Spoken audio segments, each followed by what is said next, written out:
Hey guys, ഇപ്പോൾ എല്ലാവർക്കും പുതിയൊരു വീട്ടിലേക്ക് സ്വാഗതം. അപ്പോൾ നമ്മൾ ഇന്നത്തെ വീഡിയോ നോക്കാൻ പോകുന്ന ഒരു അൺബോക്സിംഗ് ആണ്. ഓക്കെ, അൺബോക്സിംഗ് എന്ന് പറഞ്ഞ ഒരു ചെറിയൊരു ഗ്രാഫിക്സ് കാർഡാണ്. ഗ്രാഫിക്സ് കാർഡ് സാധാരണ ഉപയോഗിക്കുന്ന ഇത്തിരി ഡിസ്പ്ലേ പെർഫോമൻസും അതുപോലെ തന്നെ ഗെയിമിങ്ങും എഡിറ്റിങ്ങും ഒക്കെ സഹായിക്കുന്ന ഒരു സംഭവമാണ് ഈ ഒരു ഗ്രാഫിക്സ് കാർഡ്. അപ്പോൾ ലോ എൻഡ് പി സിക്ക് പറ്റിയ ഒരു ബെസ്റ്റ് ആയിട്ടുള്ള ഒരു ഗ്രാഫിക്സ് കാർഡിൻ്റെ അൺബോക്സിംഗ് ആണിത്. എന്തായാലും ടൈറ്റിലിൽ കണ്ടു കാണും. ഓക്കെ, ആ പേരെ കണ്ടിട്ടുണ്ടാവും. അപ്പോൾ അതിൻ്റെ ഒരു അൺബോക്സിംഗ് ആണ് നമ്മൾ വീഡിയോ നോക്കാൻ പോകുന്നത്. അപ്പം ഈ വീഡിയോ ഇഷ്ടപ്പെടുന്ന ലൈക്ക് ചെയ്യുക, ഷെയർ ചെയ്യുക, സബ്സ്ക്രൈബ് ചെയ്യാം. വീഡിയോയിലേക്ക് പോകാം.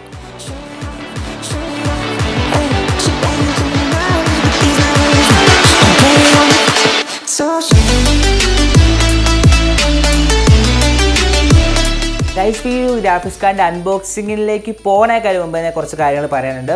ഈ ഒരു ഗ്രാഫിക്സ് കാർഡ് എന്ന് പറയുമ്പോൾ ചെറിയൊരു ഗ്രാഫിക്സ് കാർഡാണ്. ലോ എൻഡ് പി സിക്ക് മാത്രം പറ്റുന്ന ഒരു ഗ്രാഫിക്സ് കാർഡാണ്. Okay, low end P C എന്ന് പറയുമ്പോൾ AMD പ്രൊസസ്സർ നോക്കിക്കഴിഞ്ഞാൽ A സീരീസ് ഉണ്ട്, അതിനകത്ത് അൽട്രോൺ ഉണ്ട്, അതുപോലെ തന്നെ ഫിനോം ഉണ്ട്. ഓക്കെ, അപ്പോൾ ഇതൊക്കെയാണ് AMDയുടെ ലോ എൻഡ് പ്രൊസസ്സേഴ്സ്. ഓക്കെ, അതുപോലെ തന്നെ ഇൻ്റലിൻ്റെ ലോ എൻഡ് പ്രൊസസ്സേഴ്സ് നോക്കിക്കഴിഞ്ഞാൽ i3, അതുപോലെ തന്നെ പെൻറ്റിയം, അതിനൊക്കെ സപ്പോർട്ട് ചെയ്യുന്ന നല്ലൊരു ഗ്രാഫിക്സ് കാർഡാണിത്.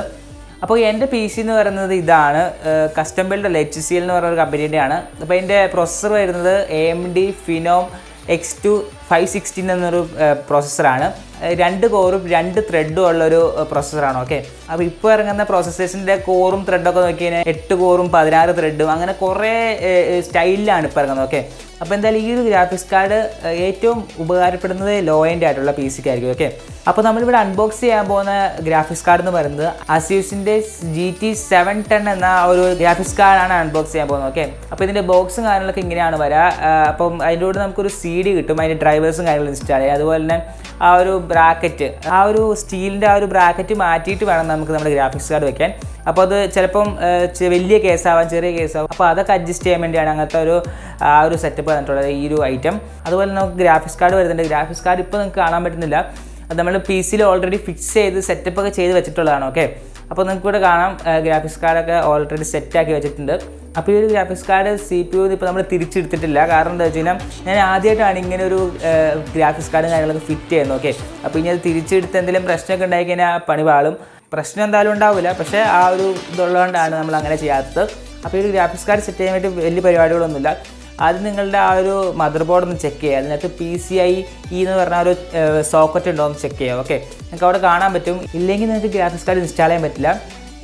ഒരു ഗ്രാഫിക്സ് കാർഡ് നിങ്ങൾക്ക് ഇൻസ്റ്റാൾ ചെയ്യാൻ പറ്റില്ല. ഓക്കെ, അപ്പോൾ അത് അത്രയ്ക്ക് ലോ എൻഡ് സപ്പോർട്ട് ചെയ്യില്ല. ഓക്കെ, അപ്പോൾ എന്തായാലും ആ ഒരു PCI സ്ലോട്ട് കണ്ടുപിടിക്കുക. അതിനകത്തേക്ക് ഈ ഒരു ഗ്രാഫിക്സ് കാർഡ് ശ്രദ്ധിച്ച് വെക്കുക. കാരണം ഈ ഒരു ഗ്രാഫിക്സ് കാർഡിൻ്റെ പിന്നെന്നൊക്കെ പറയുന്നത് ഭയങ്കര സെൻസിറ്റീവാണ്. ചെറിയൊരു പ്രഷർ കൂടിക്കഴിഞ്ഞാൽ ചിലപ്പോൾ ഒടിയാനൊക്കെ ചാൻസ് ഉള്ള ഒരു ടൈപ്പ് സംഭവമാണത്.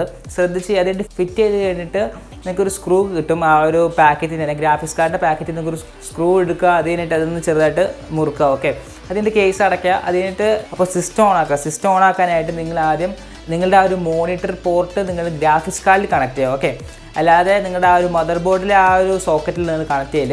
ചിലപ്പോൾ നിങ്ങൾക്ക് HDMI ആയിരിക്കും, അല്ലെങ്കിൽ VGA ആയിരിക്കും, ചിലപ്പം DVI ആയിരിക്കും.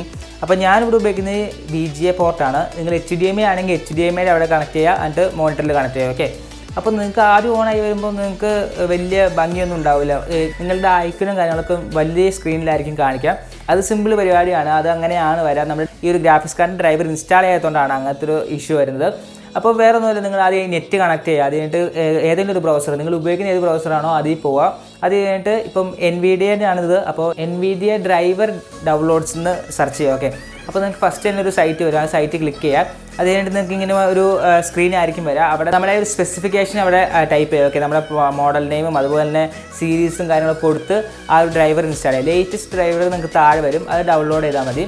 ഡൗൺലോഡ് ചെയ്ത് ഇൻസ്റ്റാൾ ചെയ്യുക. സെറ്റപ്പ് ചെയ്ത് കഴിയുമ്പോൾ നിങ്ങൾക്ക് ഇതുപോലെ നല്ല ക്ലീൻ ആയിട്ട് കാണാൻ പറ്റും. ഓക്കെ, അതുപോലെ നിങ്ങൾക്ക് വേറൊരു ഡ്രൈവറും കൂടി ഡൗൺലോഡ് ചെയ്യണം. അതിനായിട്ട് നമ്മൾ അസ്യൂസിൻ്റെ പ്രോഡക്റ്റാണ് വാങ്ങിയിട്ടുള്ളത്. അപ്പോൾ അസ്യൂസിൻ്റെ സൈറ്റിൽ പോവാം. അവിടെ പോയിട്ട് നിങ്ങൾ ഒരു അക്കൗണ്ട് ആദ്യം ചേരുക. അത് കഴിഞ്ഞിട്ട് അതിൻ്റെ സപ്പോർട്ട് എന്ന് പറഞ്ഞൊരു ഓപ്ഷൻ പൊക്കത്ത് കാണും, അവിടെ ക്ലിക്ക് ചെയ്യുക. ക്ലിക്ക് ചെയ്ത് കഴിയുമ്പോൾ നിങ്ങൾക്ക് ഡ്രൈവർ ഡൗൺലോഡ്സ് എന്ന് കാണാൻ പറ്റും. അവിടെ ക്ലിക്ക് ചെയ്ത് കഴിഞ്ഞിട്ട് നിങ്ങളുടെ ഈ ഒരു മോഡൽ നമ്പറും കാര്യങ്ങളും അവിടെ രജിസ്റ്റർ ചെയ്യുക. ഓക്കെ, അപ്പോൾ ഞാനിവിടെ ഓൾറെഡി രജിസ്റ്റർ ചെയ്തിട്ടാണ് ഇങ്ങനെ കാണിക്കുന്നത്. മോഡൽ നെയിമും സീരിയൽ നമ്പറൊക്കെ വെച്ച് രജിസ്റ്റർ ചെയ്ത് കഴിഞ്ഞിട്ട് അപ്പോൾ നിങ്ങൾക്ക് ഏത് ഡ്രൈവറാണ് ഡൗൺലോഡ് ചെയ്യേണ്ടത് അവിടെ കാണിക്കും. അത് ക്ലിക്ക് ചെയ്ത് ഡൗൺലോഡ് ചെയ്യുക. ഓക്കെ, ഡൗൺലോഡ് ചെയ്ത് കഴിയുമ്പോൾ അതും സെറ്റാവും. അത് സെറ്റായി കഴിയുമ്പോൾ ഇങ്ങനത്തെ ഒരു സോഫ്റ്റ്വെയർ ആണ് വരിക. അത് ഈ ഒരു അസ്യൂസ് GPU TUIKL എന്നാണ് ആ ഒരു ആപ്ലിക്കേഷൻ്റെ പേര്. ആ ആപ്ലിക്കേഷൻ എന്താണെന്ന് വെച്ചാൽ നമുക്ക് ഈ ഒരു ഗ്രാഫിക്സ് കാർഡ് ഓവർക്ലോക്കും അങ്ങനത്തെ പെർഫോമൻസ് കാര്യങ്ങളൊക്കെ ഇൻക്രീസ് ചെയ്യാൻ വേണ്ടി ഉപയോഗിക്കുന്ന അസ്യൂസിൻ്റെ ഒരു സോഫ്റ്റ്വെയർ ആണ്.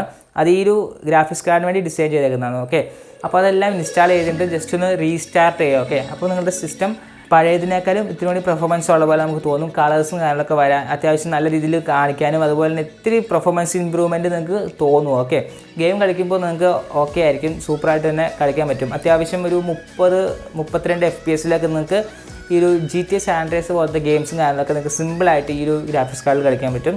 അപ്പോൾ ഇതൊക്കെയാണ് ഈ ഒരു ഗ്രാഫിക്സ് കാർഡിനെ പറ്റി പറയാനുള്ളത്. അപ്പോൾ ഇതിൻ്റെ പ്രൈസ് വരുന്നത് ഞാൻ വാങ്ങിയപ്പോൾ 3998 രൂപയായിരുന്നു.